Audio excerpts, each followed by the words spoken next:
tonight to running water. We talked a little bit on Monday about how water is an extremely valuable resource on Earth, and we discussed the importance of groundwater on Monday. So now we're going to take a look at some of running water. This is going to start off kind of just talking us through where water is located on Earth. We've kind of already talked about some of this stuff, so we're going to go through this pretty quickly. But something that we should recall is that water is really a special substance. It is pretty much the only substance on Earth that exists naturally in all three of its states, as a solid, a liquid, and a gas. Most other substances on Earth are going to exist in one or maybe two of these three states of matter naturally. Obviously, we can manipulate them through lab conditions to go into a different state, but water does it all naturally. Liquid water is abundant on the surface, gaseous water is around us at all times, and solid water obviously covers a good portion of the Earth as well, and ice. We talked together a little bit about the hydrologic cycle, and we looked at a really brief sort of overview of what that looks like. Something to remember about the hydrologic cycle is that it's going to move water throughout all four of the Earth's spheres. As you guys are starting to think about your final project, if you haven't been thinking about it, recall that you are asked to kind of look at a particular human action or activity and identify its impacts in each of these four spheres. A geosphere being the solid Earth, hydrosphere being Earth's water, atmosphere being our gaseous envelope, and biosphere being all living things. Water is essential for the functioning of life on Earth, so obviously the biosphere is going to be very heavily involved in the water cycle. Water is also really good at reshaping the Earth, so it has a lot of very dramatic impacts on the geosphere itself. And then it's a constituent part of the atmosphere. We've looked at this graphic way back at the beginning of this semester. This is just a reminder that while Earth is a water planet, the vast majority of water on the planet is not accessible for human use for the things we typically use water for, at least not readily accessible. Most of our water is saline. About 97.5% of all Earth's water is salty water. So of the 2.5% that remains, that's fresh, most of it is in ice caps or underground, and only a small fraction of a percent is covering the surface, and that's what we're going to talk about tonight, surface water. All right, now we did look at this last class. I sketched out a little image for you of the hydrologic cycle, but you should know pretty much all the terms that are associated with the hydrologic cycle. Evaporation is going to be the phase change from liquid to gas. Condensation would be the opposite, from gas back to liquid. There are 4 other additional phase changes that are part of this cycle. Melting and freezing. Obviously is going to be, melting is going to be solid to liquid, freezing will be liquid to solid.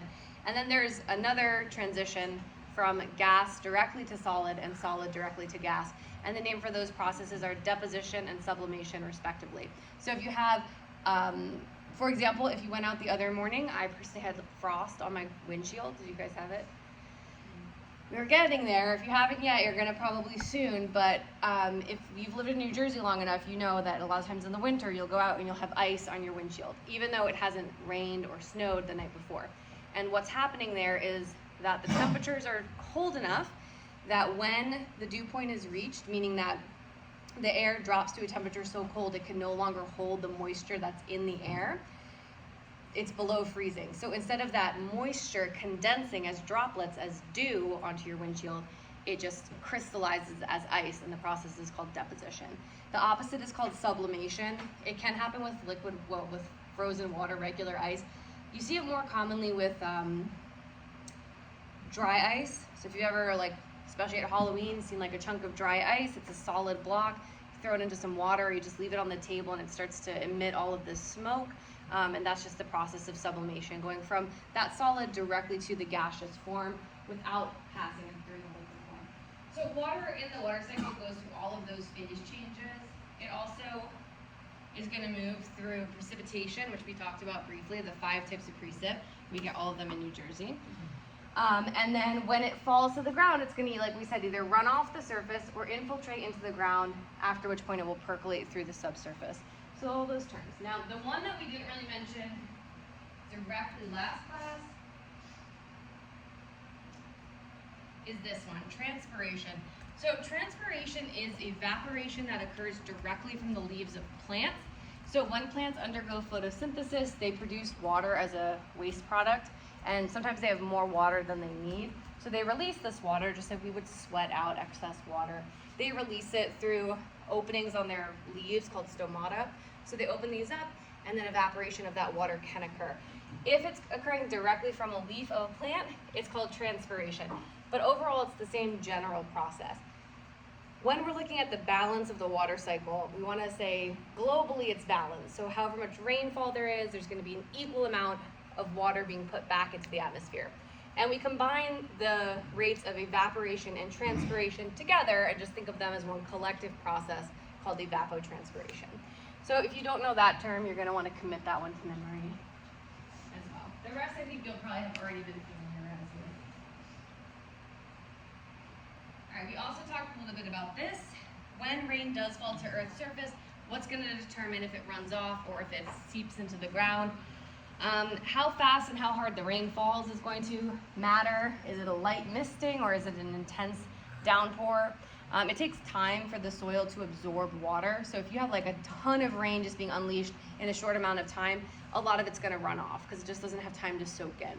If it's a lighter rain over a longer period of time, even if you have the same amount of rain falling, if it's falling on a longer period of time, then the soil has enough time to absorb before it starts to run off. How saturated the soil already is, obviously if it's already full of water, it can't fit anymore, so it's going to run off instead. The type of soil, we talked about the differences between sand, clay, and gravel and how they have different rates of filtration or different rates at which water moves. So depending on what kind of soil you have will determine how easily water infiltrates. The slope of the land, if you're on a steep hill, again the water is going to be pulled by gravity downhill more quickly than it would be able to be absorbed into the soil. And then the nature of your vegetative cover. Do you have a lot of cover preventing the water from reaching the soil and soaking in? If the surface is impermeable or saturated, then runoff is going to be dominant. Runoff is high in urban areas because we have a lot of paved areas, so when the rain falls, it doesn't have anywhere to go.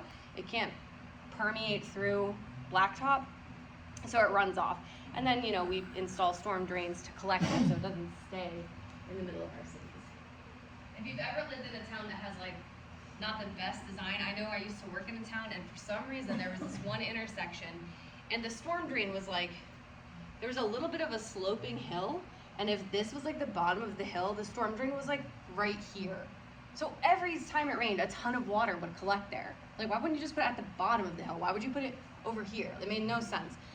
So obviously, if you're designing a city, these are really important things to keep in mind because the water will collect where you allow it to. So you need to be thoughtful how you drain it.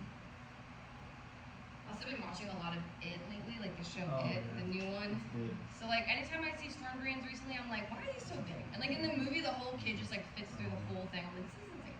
But obviously they need to let sticks and stuff get through, but they shouldn't be big enough to fit whole kids. That's my personal opinion. It's just the movie. They make that looking out. Yeah, but I mean, the real storm drains, definitely my kids could fit through those storm drains for real. Yeah, back when my aunts and uncles and my uncles were on my mom's side were kids, they used to go down into the storm drains in their town. Yeah, that's horrifying. I guess maybe that's what people did. Good thing they didn't get eaten by a crazy cow. Alright, so now, yes, Chris. Okay, so where we live is basically they cut it out of the swamp and we have 2 French drains. So is that percolation or would that be They made 2 what? French drains? So we have it's basically just rocks on the other side and it's meant to sit. It would still be probably considered runoff if it's moving primarily across the surface. Okay, yeah. If it's infiltrating into the ground, then it would be percolation. Just goes down a little Yes, if it's just being channelized over the surface, it's still runoff. All right, so when runoff starts, it begins with something called sheet flow. So the whole kind of mass of water just moves across the surface in a planar sheet. And then it can start to break off into tiny channels. The little ones are called rills. They meet up to form gullies. Gullies can form brooks, creeks, or streams, etc., etc. We have all these different names we give. Oh, there's a little creek by my house. There's a little brook in my backyard. In geology, we use the term stream if you're talking about any form of channelized water. So the little brook in your backyard, that's a stream. The Nile River, that's a stream. The Mississippi, stream. They're all called streams. So that term stream is not based on how big the body of water is, how much water it's moving. If you have a channelized body of water on Earth's surface, it's called a stream. So just keep that in mind as we move through. Rivers carry substantial amounts of water and also have many tributaries. So obviously we do use the term river when we're describing some of those larger bodies, but in geology we would still consider that a stream as well. So all streams are, all rivers are streams, but not all streams are rivers. Okay, so now this term drainage basin refers to the area of land, excuse me, that upon which the water falls collects in one particular river system. So you may have heard the term drainage basin or watershed before. It's really just these imaginary parcels of land. They're not imaginary, but they're not demarcated by anything. They're just natural parcels of land, and if water falls in that particular spot on Earth, it's going to drain to one particular river system. And then the lines that separate the drainage basins are called divides. Those are typically imaginary, or at least invisible. And if you have like a high mountainous region, a lot of times that could serve as a divide, because think about it, if you have a sharp peaked mountain and rain falls, half of it's gonna roll down this way into this river on my left, and half of it's gonna roll down to the river on my right. So that would be two separate drainage basins separated by the peak of that mountain, which would be your divide. Continental divides can split a continent into different drainage basins. If you observe streams over several years, you're gonna see they start to lengthen out their course due to erosion. So we're gonna talk about the erosive property of running water. I've said it before and I'll repeat it, running water is the most effective erosional agent on Earth. It is extremely good at moving debris around the Earth's surface and shaping landscapes. The three that we're gonna talk about for erosion are water, wind, and ice. Water's by far the most effective. Ice is effective, but obviously limited. There's not ice everywhere. We don't have glaciers all over the planet. And wind is almost negligible. It doesn't move a lot of stuff. It can move certain things really far, but for the most part, wind does not do much in terms of eroding Earth's surface. This is an example of different drainage basins with the divides highlighted for you, so you can see how the water falling in those areas would drain into those particular systems. Given enough speed and pressure, water can also cut through steel. Very strong. Alright, so rivers themselves are going to drain much of the land area around them. Most water that falls to Earth will collect in some river system ultimately. The variety of rivers that exist is a reflection of the different environments that they're found in. Climatic differences and human intervention can influence the characteristics of a river. And the river itself can be divided into three zones. The first is called the zone of sediment production. This is where erosion is dominant. So you're breaking down a lot of material and starting to move it. You're creating sediment in these areas. Then in the middle of the stream, or the trunk of the stream, is the zone of sediment transportation. And then ultimately where the river calms and spits out into some other larger body, you're gonna have the zone of deposition. So we're gonna talk through all of these. So sediment production is the area where most sediment gets derived. It's located at the headwaters of the river system, so kind of like where the river begins. And the sediment gets generated in a few ways.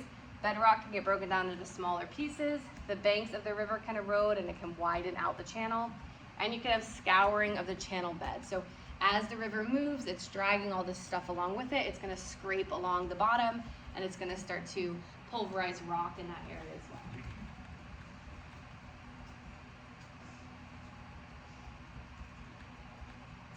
In sediment transport, we sometimes refer to this as a trunk stream. This area is in balance with an equal amount of sediment being eroded as is being deposited. So there's no net gain or loss of sediment in this area. It's going to remain balanced throughout the trunk. And then later, you get to the area of sediment deposition. This is when a river reaches a large body of water, typically the ocean, but sometimes you can have a stopover in like a big lake somewhere. Larger sediments, of course, are going to be deposited earlier on. So typically only the finer sediments are going to get washed out further to sea. So like all your clays and things are going to travel out further. And of course any salt that got picked up on the way. This is an example of what a kind of characteristic classic river system might look like. Up here in the headwaters, you have lots of tiny little tributaries that feed in to one sort of stabilized trunk, and then at the end, you have distributaries as the river starts to spit out at its mouth. So this part's called the head of the stream, the top, and then this part's the mouth, the end of the stream. So it starts at the head and it ends at the mouth. Think about like any thoughts you have that just bloop, blurp right out of your mouth. Start in here, and then they escape from the bottom. Yes.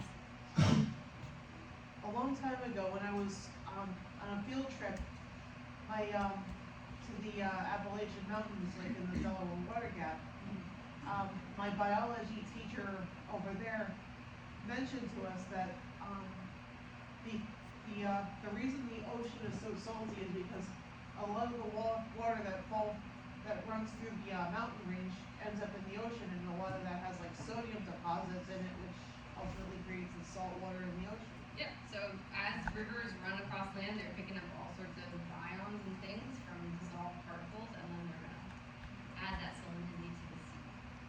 Alright, so next up we're talking about drainage patterns. So drainage systems are patterns of interconnected networks in the stream. This is going to be, there's a few common drainage patterns. The most common one you see is called dendritic. Think of it looking like branches of a tree, or like if you've ever heard the term dendrite, they're like, you know, your neural connections.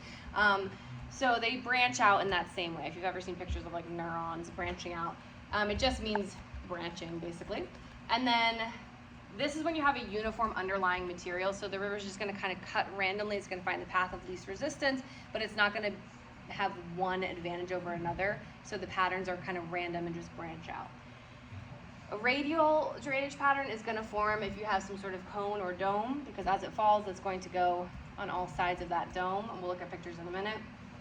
If the bedrock is jointed or faulted, or if it consists of alternating bands of weak or end resistant strata, you're going to get something like a rectangular or trellis shape, which we'll look at on these next ones. So rivers can flow naturally in any of these kind of ways. The most common, like we said, would be dendritic. The one looks like blood vessels. Yeah. So this is our branching pattern, kind of cutting randomly through. Radial pattern, hard to see from one side, but when you look from the top-down perspective, you can see it makes a sort of star shape as it radiates out from the center. And then here we have some jointing in the rocks, which means that there's just easier paths for the water to take. So instead of going around some other path, it's going to be like, oh, there's already a channel here for me. I'm just going to go in there, and it's going to drain in that way. And then we have here a trellis pattern, because you have some areas of more resistant rock that kind of push the water a different direction, and then it finds a weaker rock to squeeze its way through. Alright, Laura just mentioned for us the Delaware Water Gap. If you guys have ever been there, and you may have heard of the term water gap before. A water gap is a very creatively named area of land that's literally just a gap where water created the gap. So like a river carved a little notch in a hill, and we're like, oh, look at this gap, and there's water in the middle. Oh, it's called a water gap. So it's where a river cuts through a ridge that lies in its path. There's two possible methods of formation. Either there was a stream in this area, and then the area got uplifted, so then the stream started to downcut and made the gap. Or there was some ridge that was buried under sediment, and the stream formed on top, and then eventually cut down through it. So you can have either. You can have the antecedent stream, meaning that the stream was already there prior to the uplift, or you can have a superposed stream that got put on top of a buried structure.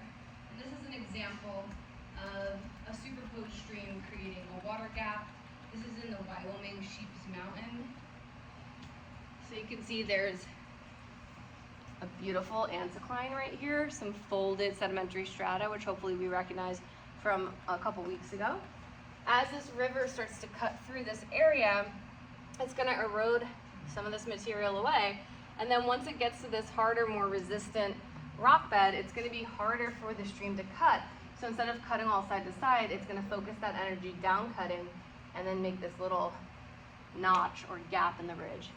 It's like, I'm not going around that whole mountain. I'm just going to cut a path right through the middle. So that is your water gap. All right, now we're going to talk about how water actually moves in the river itself. Water moves in channels under the influence of gravity. As we know, if I told you, if I ever ask you, like, what force is the driving force behind this movement on Earth's surface, it's almost always gravity. Gravity is controlling everything.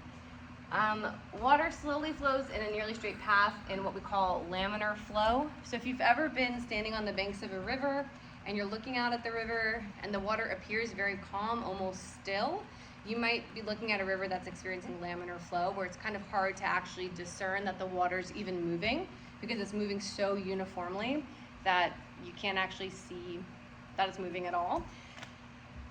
This is going to occur in areas where you have a straight path, so it's easy for the water to move kind of frictionless because it's not competing against a bank or boulders or anything like that. It's just water moving on top of water. If water moves quickly in an erratic fashion, whether that's side to side or up and down, we refer to it as turbulent water. Just like turbulence in an airplane is when the air is all crazy and throwing your airplane around, water can have turbulent flow as well. Streams are going to typically exhibit turbulent flow, but obviously in areas where they're more calm, they would have laminar flow. This is an example. The bottom left, the water is moving in this photo. You can see it moving in this particular area, right? From here, we know, okay, the water is obviously moving because I see some ripples here as it's going around this obstacle. But if I were just looking at the front here, it might look almost like a lake, like a still body of water. But it is moving, it's just moving very uniformly, so it's hard to discern. This is one of the reasons, anytime you watch weather reports and they're talking about like hurricanes or flooding, they say like never step out into water that you don't know exactly the depth of. Water can be moving much more rapidly than it appears to be, and river water can flow upwards of like 30 miles per hour, so it's really hard to outswim that. So you should never step out into water unless you know exactly what you're getting into. This is an example of extremely turbulent water, some white water rafting in the Grand Canyon here. So that would be the other side of the extreme. Okay, what's going to affect how quickly the stream itself flows? There's a few things. The gradient of the stream is going to be a big predictor for how quickly the water moves. A steeper gradient is going to have a faster moving stream channel. Hopefully that kind of makes sense. If you're on a big steep hill and you're running down a steep hill, you're going to move faster than if you're on a shallow slope. The channel shape is also going to have a big impact, and this is because of what I just mentioned.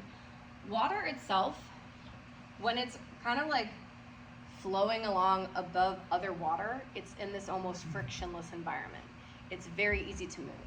When water is moving along a riverbank or a bed of the river, it's being met with friction, it's being met with resistance, it's going to create drag, it's going to slow the water down. So depending on the size of your stream, if you have a lesser wetted perimeter, meaning you have less water touching the channel, more water just kind of in the middle of other water, it's going to flow more quickly. So most efficient channels have a small wetted perimeter compared to their cross-sectional area, which means narrow, deep channels are going to flow more efficiently than wide, shallow channels. It's just about reducing drag, reducing friction. We'll look at it in this picture here. Here we have two different channels. They have the same cross-sectional area. This one has a depth of 1 unit and a width of 10, giving it a cross-sectional area of 10 square units. This one has a depth of 2 and a width of 5, same cross-sectional area, 10 square units. However, the wetted perimeter here is 12 units. 12 units of water are in contact with the riverbanks and bed, and here only 9 units are in contact, meaning that the ratio here is higher, so therefore the water is going to flow more rapidly. And again, I think that would probably make sense to you. Like if you were asked to step into one of these rivers or walk across a river, it's going to be easier to walk across a wide, shallow river than a deep, narrow river, because the water is going to be flowing much more rapidly when it's confined to that smaller space. Think about when you're using your garden hose and you have some amount of area that the water is flowing through. If you cover up your hose with half your finger, so you reduce the area by half, all of a sudden the water shoots out more rapidly. Same kind of process happening here, and again, reduction of friction with the water here. In any straight stream channel, your water will flow fastest in the middle of your channel near the top of the stream. That's where you have your fastest flow of water. So if you're not a strong swimmer, stay near the banks because that's where it's going to flow more slowly. Be more safe. All right, other things are going to affect velocity, not only the channel size, but the roughness as well. So how much stuff is in the channel to begin with? Is it straight? Is it curved? Are there a ton of different boulders and things that you have to move around? Any of those are going to potentially create turbulence and slow you down. If you're running in an empty hallway versus if you're dodging 100 obstacles, you're obviously going to go faster if there's nothing in your path. So the same is true for water. I feel like this one made you guys struggle last time. Discharge is a geologic term that refers to the volume of water flowing past a certain point in a given unit of time. So this is essentially how much water is moving through this river. So when you're measuring the discharge of a river, you're going to an area, you're counting 5 seconds or whatever it is, and you're measuring specifically how much water has flown through within that given period of time. When discharge increases, depth, width, and flow velocity are all going to increase. The more water you put in the river, the faster it's going to move. This is obvious during floods, right? When there's heavy rainfall, the waters move quicker, the river gets more full, and when there's less rainfall or when there's drought, the waters are going to slow down. The United States Geologic Survey, so the USGS, we have a ton of river monitoring stations around the country. They're called stream gauge stations, and they're all over the place. So where I live now, there's one part of my commute where I used to always pass this little shack sort of on the side of this creek. It just sort of looks like a green, it almost looked like an outhouse. And I come to find out, after I took a geology course in college, I saw a little sign that says, oh, river gauging station. I was like, oh, that's literally just a USGS river gauging station. If you live near any sort of channelized water, you've probably seen one too. If you ever are walking near a river and you see a tiny little shack, take a glance. Maybe it's one of these survey sites. They just kind of monitor water flow, and they're used to help us understand flooding, management, and mitigation in different areas. So like in New Jersey, we're all covered up. So there are 7,500 stream gauging stations across the U.S. So we have a lot in the Northeast. They're all over the place. And this kind of just shows you a little bit of what can happen. The one that I observed, it's like this is just in a little shack. So it collects data from inside that little shack. Okay, so now we know how the stream flow can be affected. How is the river going to change or evolve as we move from upstream to downstream?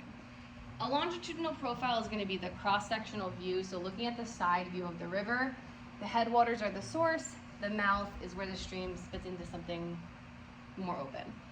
Most longitudinal profiles, so if we're looking at the cross-section of a stream, it's typically going to have a concave shape, and then these following factors will typically be true. Discharge increases toward the mouth, so the closer you get to the mouth of your river, the more water you're moving.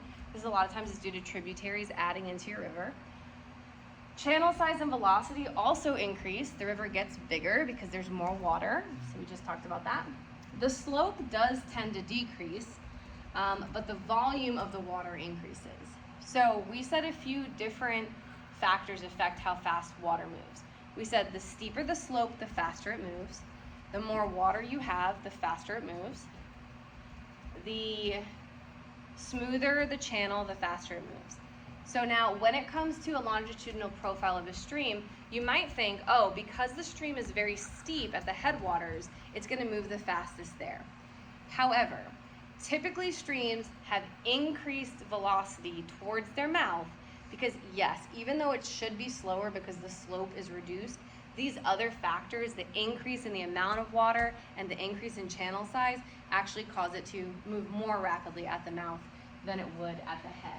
So typically, those factors kind of negate any negative you would have from the gentler gradient. This is a cross-sectional profile. You see the head is at the top, much steeper gradient. It flattens out near the mouth. You would think, oh, it's going to be moving way faster down that hill, but it truthfully doesn't because of the fact that the discharge increases so much as you get towards the mouth because of additional tributaries adding water to the stream that the velocity tends to increase. So this should make velocity should decrease, velocity should increase with this, velocity should increase with this, and with this. So overall velocity increases slightly towards the mouth of your stream as opposed to your head. So that might be slightly counterintuitive, which is why I'm kind of harping on it. Any questions on sort of the structure of a stream so far? Okay. So now that we sort of know how the stream looks and how it's formed, we're talking a little bit about how does it actually shape the landscape. So how does it change the world that we look at? Stream erosion typically occurs through a few different processes. Quarrying is one, abrasion is another, and corrosion is the third. So quarrying itself involves removing large blocks of rock from the channel bed. So you have some kind of like crack or something in the bedrock, water eventually will be able to uplift and move that rock to some further distance. It's not going to be able to carry it that long, except maybe during periods of intense flooding, but it can pick it up occasionally or drag it or push it or roll it along the bottom till it eventually moves pretty far away. The next process we're going to talk about is abrasion, and it's just like what it sounds like, scratching. So scraping, bumping, and rubbing, abrasion is going to erode sediments and polish them while cutting a bedrock channel. So abrasion, you can think of any abrasive material like sandpaper or an exfoliating mitt or something. You're taking this gritty material and you're rubbing it against the stream bed. It's going to carve out a portion of that stream bed. Just like if you were to sand wood, the wood will get smaller in size because it's going to be sanded down. The stream bed gets sanded down as abrasion acts because all those little sediments are in the water. So when the water moves, it scratches along at the channel. Sometimes you can get little potholes that form. If the sediment gets into this little eddy current, so like a little twister, it can almost act like a drill and create a little pothole in the stream. And then quarrying can pick up some rocks from there and move it along as well. And then lastly, we have corrosion. This is our chemical weathering process. So rocks are going to dissolve into the flowing water and just be incorporated into the water itself. Instead of being carried by the water, they would be dissolved within it in what we call the dissolved load. So the next step is talking about the load of a river. This is how we measure how much sediment is being moved. Sediment is being transported in one of these three locations, either in the dissolved load, meaning it's just literally in solution, it's part of the water, or it's going to be in suspension. This is going to happen with particles that are light enough to be constantly picked up, so they never have a chance to be put down. Every time they get close to being put down, they get kicked back up again, so they just remain in suspension. And then the bed load is going to be everything on the bottom. It's going to hop along the bottom, it's going to roll, it's going to get pushed along the bottom. Those are the three ways that sediment moves in a river. This is an example.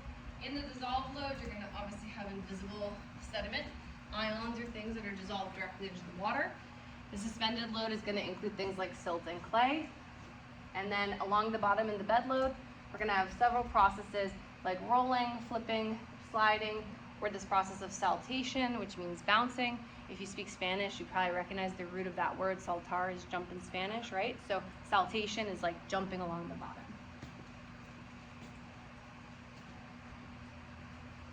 All right, so most of the dissolved load is going to be brought to the stream via groundwater, because when groundwater gets to a stream, it's going to be carrying all of its minerals with it, because groundwater, remember, is filtered through really small spaces. It doesn't typically carry sediment that would be visible, but it can have ions dissolve. Dissolved load is not affected by stream velocity. It doesn't matter how quickly the stream is moving. The dissolved load is part of the water, so however far the water goes, the dissolved load will go that entire distance. Dissolved minerals are going to precipitate when either organisms within the environment pull them out to make their shells, or when the water gets into an area where evaporation rates increase, so the water can no longer hold as much in solution. The suspended load is the largest part of the stream's load. It's carried in suspension, and it has to do with the fact that, like I said, the settling velocity, or the speed at which the particle would fall through a still liquid, is lower than the stream velocity. So any chance I have to settle the stream is like, nah, I'm gonna pick you back up. So it just stays consistently floating around inside the river itself. The higher the velocity of the river, the larger particles you can pick up and keep in suspension. Think about it, any fluid, water or wind. If water's blowing really hard, it's going to be able to pick up and hold bigger things and carry them for long distance. If the wind is blowing really hard, it's going to be able to pick up and hold larger things and carry them for greater distances. So the faster the velocity of the fluid, the higher, the bigger the object it can carry. This is showing you on the right-hand side, settling velocity of different grains. So silt would have the lowest, and it's going to get higher the heavier the object is. Question? Yeah, so would that be like if, say, like it's you or in the case of the river, and you're running full speed and someone throws a ball and you try to catch it and you keep going and you keep doing it? Would that? You Yeah, said- it's like, yeah, yeah, so like it's if in you're your playing path and you keepy catch uppy it. with a balloon, right? Like if someone's throwing a balloon at me and every time the balloon's about to get to the ground, I'm like, nope, and I hit it back up and I'm keeping it in suspension the whole Okay, time. gotcha. That'd be just like And it that. would just be like a train of you. Yep, doing it would just not ever get put down technically because I'm keeping it in suspension the whole time. Gotcha. The bed load is going to be consistent of larger particles. So our coarser gravels, our bigger sand particles, and then of course our boulders. They're going to be moved, like I said, through that jumping process, through skipping along the bottom, through being pushed, through being rolled. And then occasionally there's some that don't really move at all except during periods of intense flooding when the river is just moving crazy fast. So those really big boulders are probably going to stay in their spot for a very long time in a river, but they can move if the waters are going fast enough. All right, so I have two vocabulary terms, and in the fashion of this class, the terms are similar but do have distinct meanings. So make sure you know the difference between each one. Definitely on your exam, you'll be asked these two terms. The first is capacity. So capacity is the maximum load of solid particles a stream can carry per unit time. So your capacity is literally how much can you hold? How much can this stream carry? What is the maximum capacity for this particular body of water?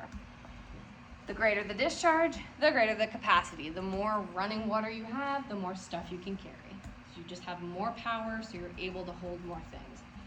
Competence is the maximum particle size a stream can transport. So your competence is going to say, what's the size of any individual particle? What's the biggest one I can pick up? Versus how much stuff can I hold all together? So that's the difference between the two, capacity and competence. You might be able to carry a lot of stuff, but maybe each thing is really small. So you would have a high capacity and a low competence. That would be an instance where you have a river with a lot of discharge, but not a very high velocity. And then if you have a river with a high velocity, so it's moving really quickly, it's going to be able to pick up heavier objects. It just might not be able to carry as much of them because it's a smaller space. We already know that sorting is going to occur when deposits are made from a river. We know this from learning about sedimentary rock. Water is a fluid, so it's going to deposit small particles at the end of its journey and large particles first. And we talked about the same reason, like if you get home after a long hard day, you get home, it's easy to, you drop off your big bags first, and your keys or whatever that are in your pocket, you carry them all the way to your room or wherever you're headed. It takes more energy to carry big stuff, so you're going to drop it off first. That's the sorting process. Sediments that get deposited by streams are called alluvium. So you'll hear that term alluvium, alluvial, and then sometimes you'll also hear the term fluvial. All of that has to do with stream deposition. So alluvial features we'll look at shortly.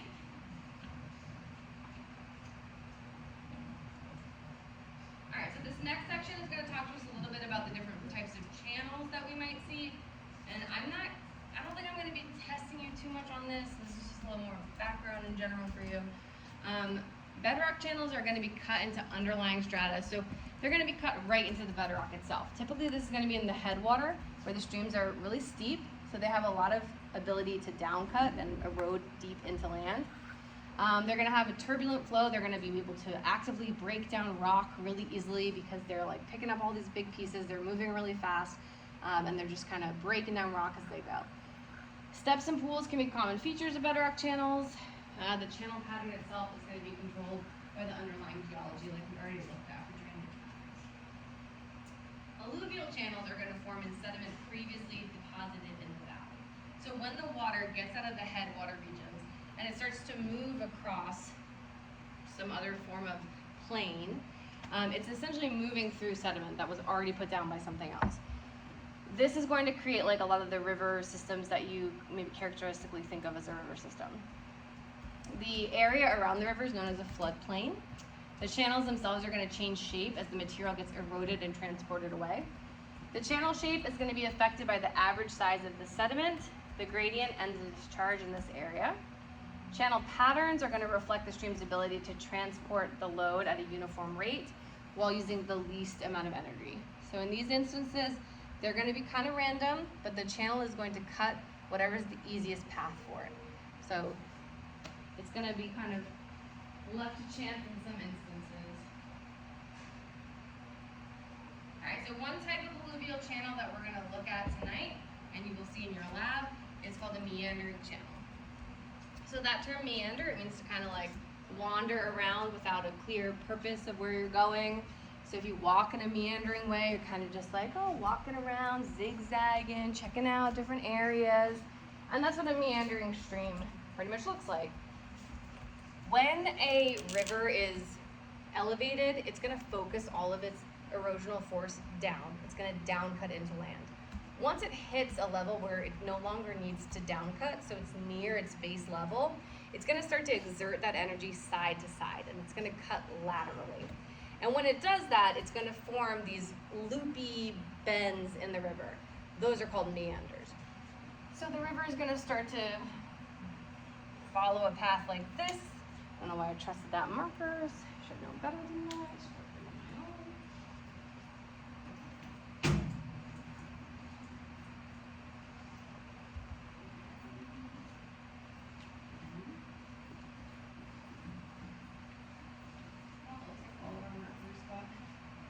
Taken away. Should have never trusted you. See, I'm losing my mind. That's why I'm losing it. Well, it works a little bit, so we'll try it. So either way, put it on here, you can maybe see a little bit. All right, so these are our meanders. Now, I told you that when you are in a straight stream channel, water is going to flow the highest at the center near the top. That means that's where the most energy is expended. In a curved channel, water is going to flow the fastest on the outside of your curve. So this area, the outside of my curve, is going to be where water is moving the fastest, where the most energy is being exerted. Therefore, this is going to be what I call my cut bank, because erosion is going to actively cut away this area more and more, so that the river gets an even more dramatic loop in this area. While the energy is being exerted here, deposition is occurring on this side and building up the other side of the river, which is called the point bar. So that's going to build up and build up till eventually the river gets more and more dramatically bent. Sometimes it gets so dramatically bent that it actually cuts itself off from the rest of the river, and it creates a little horseshoe-shaped lake off to the side that looks like this. It's called an oxbow lake. It's an abandoned meander. So the river was getting like really dramatic with its loops and bends, and then it found a faster path by just cutting off the neck of the meander. We'll look at some pictures in a minute that will help clarify it. But then it will just go straight through instead and leave that meander off to the side. And then it stays filled with water in what's called an oxbow lake. So this is what we're going to look at on the next slide. Right. We have this river exerting energy laterally side to side and creating these meanders as a byproduct. Right, this is an example. So kind of everything I just told you summarized here. In a straight stretch of river, the velocity is fastest at the center near the top. In a curved stretch of river, the velocity is fastest on the outside of the curve. The best example I can give to you for this is like if you've ever been at a roller rink and you hold hands with all your friends and you like whip around the last person on the outside and they go super fast. If you've never done that, give it a try. I don't know, try. Like anything like that. You can also imagine that you're running around a track with a bunch of your best friends and you guys love each other so much you don't want anyone to win the race. So you're like, you know what guys, let's all hold hands and we'll start together and then we'll end exactly the same time.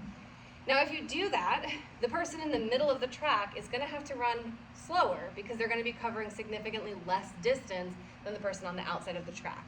So the outside of the track, they're moving faster to keep up, and that's kind of what's happening with the water. It's moving as a unit. The outside has to move a little bit more rapidly to keep up as it goes around that curve, so it's going to have all of its energy exerted there. Just getting whipped around a corner. Yeah, so it cuts away at that outer bank, and then deposition dominates here, and it builds up that point bar. This is what we call a floodplain, the area through which the meanders cut. So prior to these meanders existing, this was probably a narrow valley. Once the river stopped down cutting and started cutting side to side, it widened out that valley floor. In doing so, it actually started to undercut this poor guy's house, who built his house right near the flood valley. So now his house is precariously balanced over a cut bank, and the river will continue to cut away at this area until his house eventually is going to topple back in. So again, be thoughtful about where you buy your property. I actually had a student 2 semesters ago whose house in my town in Middlesex was essentially had the same exact thing happening to them, and their house was condemned and they were no longer allowed to live there, and they were kind of fighting with the insurance company. Oh, is this the town's responsibility? Is this our homeowner's responsibility? Like, who controls where the river, erodes? Yes? Where in Middlesex is that? I don't remember. It's on the news. I don't remember specifically where the address was, but I think it's more towards the Bound Brook side. I know think. exactly what Yeah. you're talking about. Yep. So over there on that side. And no, Middlesex itself has been doing a lot of attempts at flood mitigation. They have a whole project that took years to develop. I don't know if it's going to work. We're going to talk about flood control later tonight, or possibly on Monday. Here's an example of a cut of an oxbow lake. So like I told you, this is some really intense meandering here. So what happened was we had all these meanders. Now look what happens here. We have 2 outside of a curve. Outside of a curve right here, outside of another curve here. So since these 2 are both going to get worn away, eventually they're going to get so worn away that now the river is like, why am I going to take the long scenic route when I can just go whoop right through here? And then the rest of this is going to get cut off from the rest of the river. So it just makes the turns so dramatic that it no longer needs them, and it cuts right through instead. And that's how we form the oxbow lake. They look weird, but they are natural features. And that's a hint for your lab. Wink, wink. On the oxbow, because it looks like that thing they put on the oxen and the pull wagons or whatever. All right, other types of stream channels. We can also have braided channels. This is going to happen a lot of times either at the base of a glacier or potentially near the mouth of the stream. So we're going to learn more about glacial erosion next week, but at the base of a glacier, you can imagine like a snowplow. When it moves, it pushes all this debris in front of it, or like a bulldozer, right? It's going to push all this debris in front of it. So if you have water flowing from behind that debris, it's going to cut all these really kind of wild channels through. So it's going to branch out into like different braided sections, and then it's going to come back together at the end. So that can happen at the base of glaciers, forming braided channels there. The material is going to be just constantly reworked because it's really unconsolidated and loose, so it's just getting kind of pushed around. The water doesn't have one distinct pathway to go, so it's going to cut all these random ways. Alright, so next up we're talking about stream valleys. So I did mention it briefly before, but when a river is in an area that's uplifted, so if the river itself is above base level, it's going to be exerting its energy downwards. And it's going to create V-shaped valleys by carving directly down into the land. So there's my valley, here's my river. A V-shaped valley. It's easy to remember because there's a V in the word river. So streams or rivers carve V-shaped valleys. We're going to learn about different types of valleys that are carved by different erosional agents, which you'll look at in your lab later next week. But just know that the V-shaped valley is carved by the river because the river is most effective at down cutting. So if you have a river on a large plateau, it's going to cut almost directly down. Sometimes it cuts so directly down, you don't even really get a V, you get just like a slot called a slot canyon, but a lot of times you're going to have this V-shaped valley. Then once that river hits base level, which is the lowest point to which the stream can actually erode its channel, then like I said, it's gonna start to exert that energy side to side instead. So once it's gone as far down as it can, it's not gonna lose its energy, it's just gonna move it. It's gonna refocus it side to side. So you're gonna have this V, and then the river's gonna start moving around in this fashion and widening out the base of this valley. So that instead of a very narrow point, you have a wider kind of flat valley floor with the river positioned inside. And that's going to continue to happen over time.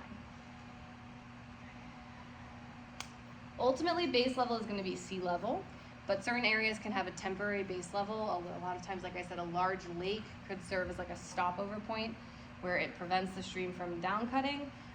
If you have uplift of the area, or if for some reason you lower base level, down cutting will resume. So it's always going to down cut as much as it can. Once it can't down cut anymore, it's going to cut side to side.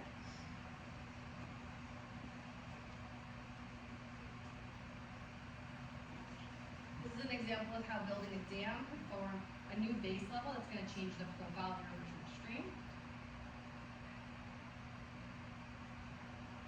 Okay, when it comes to base level, we have something that are known as graded streams. These are ones that only transport sediment. So they have the necessary slope and other channel characteristics to maintain the minimum velocity to transport sediment, but they don't produce or deposit anything, they're just transport.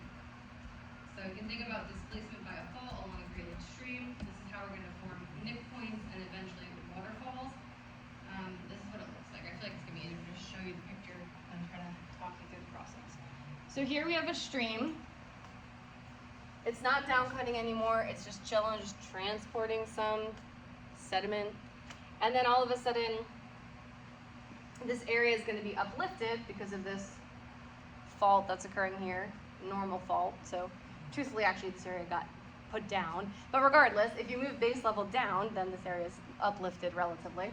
So now it's going to start down cutting again. It's going to down cut over those, sort of over this wall, and because of the fact that this is a resistant bed, it's going to sort of fight back against being down cut so easily.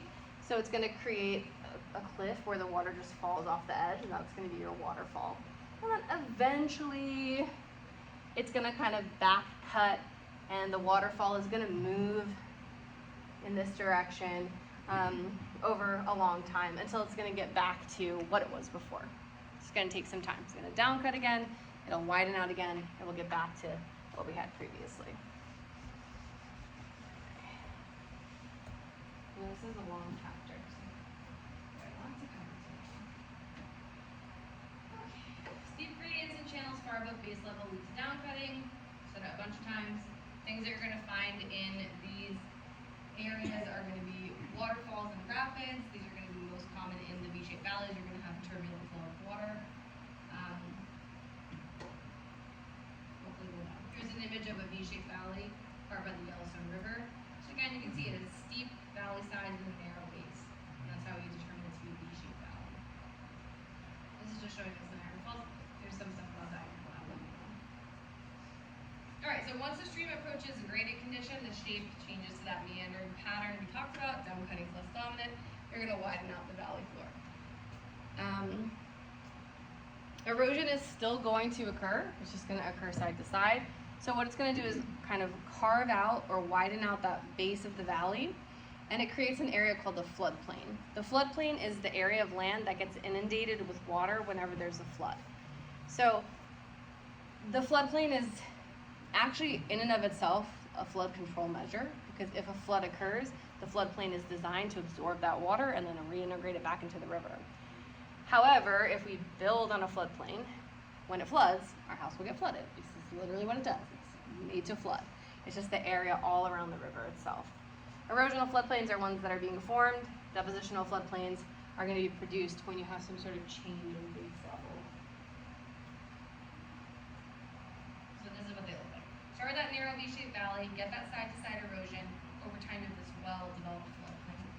Not a place I would advise building. However, it is a place that is attractive to people who farm or grow, because the soil here is enriched with a lot of nutrients, because during those flooding events, nutrients are pulled from the river and they're sort of infused into the soil. So it's some nice healthy soil, but it is gonna get flooded pretty regularly. And some people who have farms like that also sell the topsoil that comes from that. Yep. Another thing that can occur is you can have something called incised meanders. So sometimes you have a situation where the stream is well matured, it's well developed, you have that side cutting happening, you have those meanders forming, and then all of a sudden, base level drops or the whole area gets uplifted. So now down cutting starts again, but it's gonna start within that meandering channel. So you're gonna get these incised meanders, which are like meanders that are cut into the land. So it's gonna look like this. Incised meanders. Looks like a serpent's path. Yep.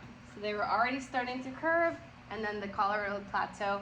Colorado Plateau is a really special example in geology because during its uplift, it was uplifted almost like perfectly straight. Typically during uplift, there's tilting or there's folding or something. For the Colorado Plateau, it was just like not straight up. So it almost looks undeformed because it didn't like get tilted at all. It just moved upwards. But because of that, the down cutting resumes, and now you have these incised meanders. So doesn't happen that often, but we have some examples of it here in the US.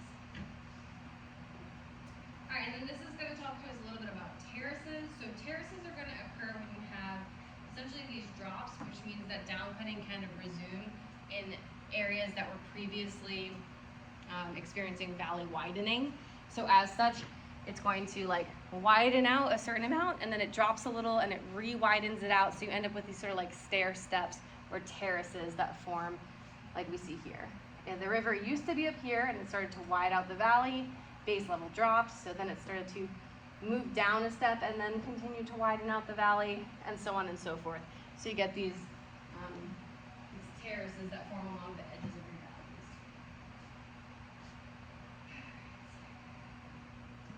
Okay, so we talked a little bit about some of the erosional features of rivers, which include V-shaped valleys, meandering curves or meanders, and oxbow lakes. We're going to talk now about some of the depositional landforms. So what happens when the river starts to put down that sediment? The most sort of famous depositional landform of a river is called a river delta. You've probably heard of it before. It's named after the Greek letter delta, which looks like a triangle, because the idea is that the river, when it reaches a larger body of water, it breaks off into distributaries, which kind of look like that triangular shape, or like a witch's broom or something like that. So stream's forward velocity decreases, which lowers its carrying capacity, so it starts to drop off all the sediment it was carrying, and then the channel behind is still moving forward, so it's going to cut through and form these new paths, branching the river out into those distributaries in that particular pattern. Size of sediment is going to vary in the delta. Of course, sediments are going to be close to the river mouth, in what's called the foreset beds. Finer sediments are going to be deposited further out. As the delta grows outward, the gradient's going to decrease. It gets choked up with sediment. The river seeks a shorter path. It forms into these distributaries. So this is sort of the process of formation of a river delta. The river here is carrying all this sediment. It's channelized here, so it's able to move pretty rapidly. It has a pretty high capacity. It's able to hold big items. Once it reaches this open space, the water starts to spread out. It loses that energy. It's no longer in that channel. As it spreads out, its capacity reduces. It can't hold the sediment anymore, so it drops it all down. Once it drops it down, the water from behind is like, whoa, I can't fit here anymore, so I'm going to cut a new way. And the process repeats and repeats until you get this fully formed river delta, which has that sort of triangular shape to it.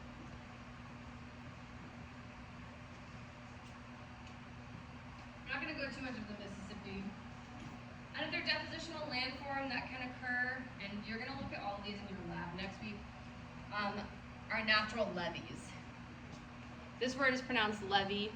It's like, you know, the song, drove my Chevy to the levee was dry. Or if you've watched any of the Hurricane Katrina stuff, you've probably heard a lot about the levees. Natural levees are essentially bumpers that a river forms over repeated flooding events. When a flooding event occurs, the capacity of the river increases, so the water holds bigger items, and it kind of overflows its banks, and then its capacity decreases, so it drops off that stuff really close to its riverbanks. So then once the water recedes, now the banks are built up higher. And And after many repeated floods, the banks build and build and build, so they essentially create like a bumper, which allows the water to remain in the channel more easily. Now, natural levees obviously are going to occur naturally. We also build artificial levees in an attempt to mimic this and to keep rivers confined into their channels. They don't always work, but we do the best that we can. Sometimes during a flood event, if the levees are too high, then they prevent the water from actually draining back into the river after the flood is over, and it can create what we call back swamps, and then something called the Yazoo tributaries, which flow into the back swamp area and then start to join the river elsewhere into the channel. So this is an example of what the levees look like. So this is the bank of your river. During the flood, the coarse sediments are thrown out onto the riverbanks, and then after the flood recedes, the riverbanks are left reinforced with this taller structure. After another flood, more gets put there, so on and so forth. If the river level is too high, then the water that was spilled out isn't able to make its way back in, and it can form a little back swamp, and then it can form a little Yazoo tributary. It's like a little mini river that is made of the water that got spilled out of the main river.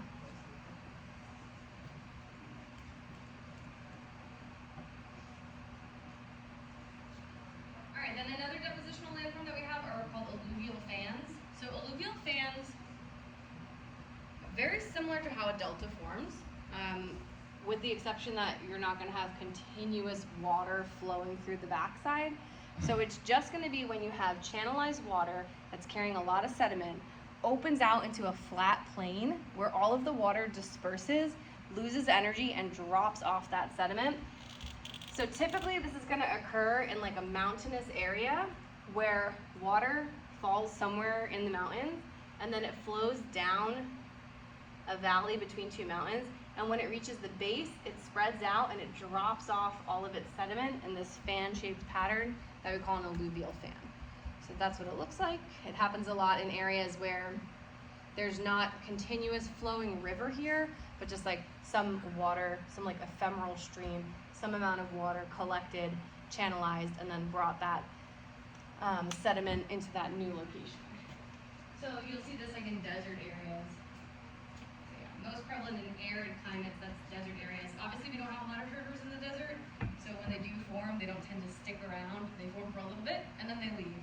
And those are called ephemeral streams. This is an example of what an alluvial fan looks like. This is exactly what I drew, so you can kind of imagine it there.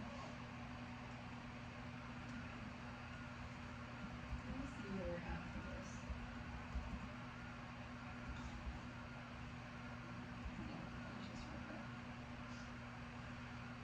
Okay, so the very last section is just about floods and flood control. So does anyone have any questions on rivers themselves, how they're structured or formed, or any of the features that they create? In your lab, you're going to be looking at images of a lot of these different erosional depositional features. So I think that will help to sort of like solidify what they look like in your mind. No questions yet? Okay, so we'll very quickly go through the next section. We still have about 15 minutes left, so I can get out on time. Floods. So the biggest issue with rivers for human beings is going to be floods. We've talked before, again, about how flooding is the most dangerous of all natural disasters that occur on Earth. You're much more likely to die in a flood than you are to die in a volcanic eruption. Most common and most destructive hazard. There are lots of different types. There's regional floods, flash flooding, ice jam floods, and dam failure floods. The last two are kind of similar.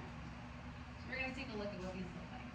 Regional floods are floods that occur typically in a same area due to heavy rains at one certain part of the year. So if you live in an area that has like a monsoon, you're going to just get rainfall concentrated during one part of the year. You're going to expect flooding during those times. In the U.S., we've been getting a lot of increased flooding in the South as precipitation patterns are changing. Not only is it precip, but also melting snow ice or melting snowpack.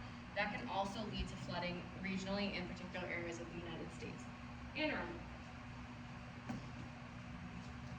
Flash floods are ones that occur with little to no warning. We talked about these briefly before. They're going to typically occur in arid regions or areas that are mountainous, because You could have rain in one part of the mountain, it gets channelized, it flows extremely rapidly down the mountain, and then it pops out somewhere that maybe didn't even have rain to begin with, so the water just gets moved very rapidly. They don't typically have warning, so you're spending a nice afternoon outside and then suddenly you're in a raging flood, and then it dissipates pretty quickly as well. So always be mindful. Thankfully now we live in an age where if there is flash flooding, we can typically get alerted pretty easily through our cell phones and things, so that's good. And then ice jam and dam failure floods are kind of similar to each other. Ice jam floods occur in rivers that create dams. The ice itself creates a dam, and then when the ice breaks up in the springtime, because it's warmer, all of the water that was stored behind starts to flow out very rapidly, move together as one unit, essentially gets spilling out.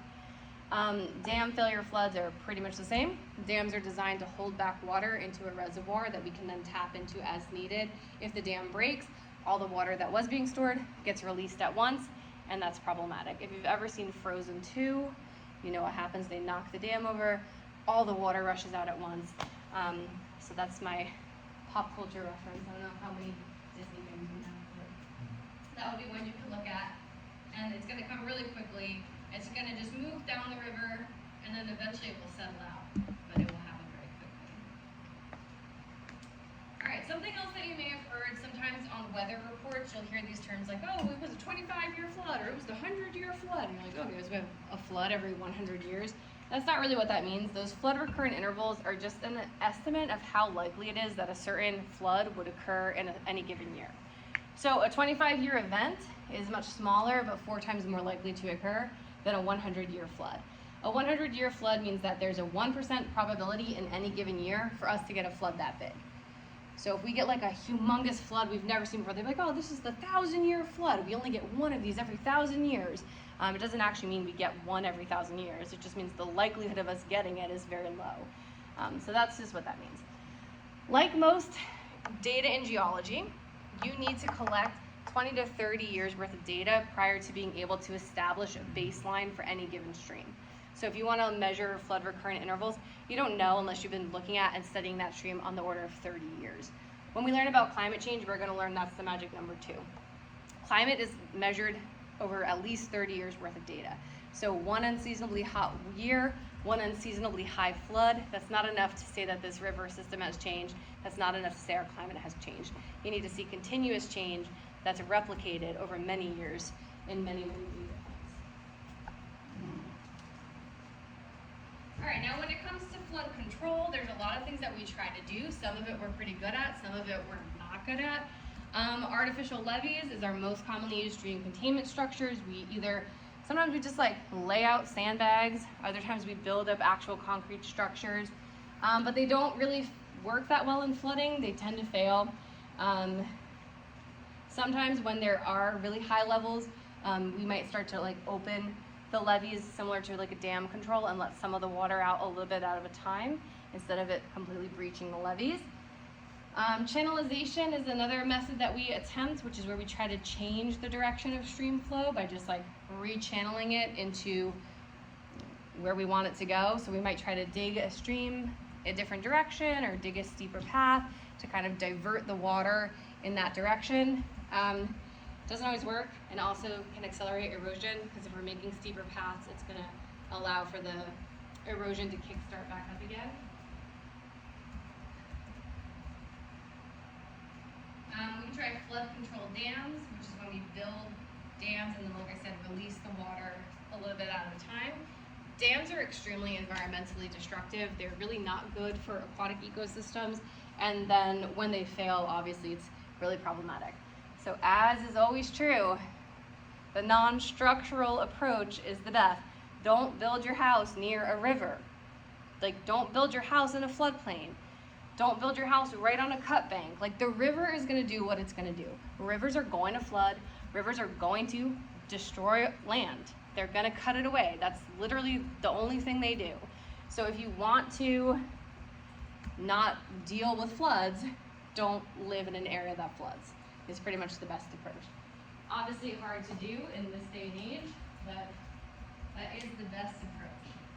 All right, any questions on rivers? I know that's a long lecture, one of our longest. So if you have any questions, of course, we'll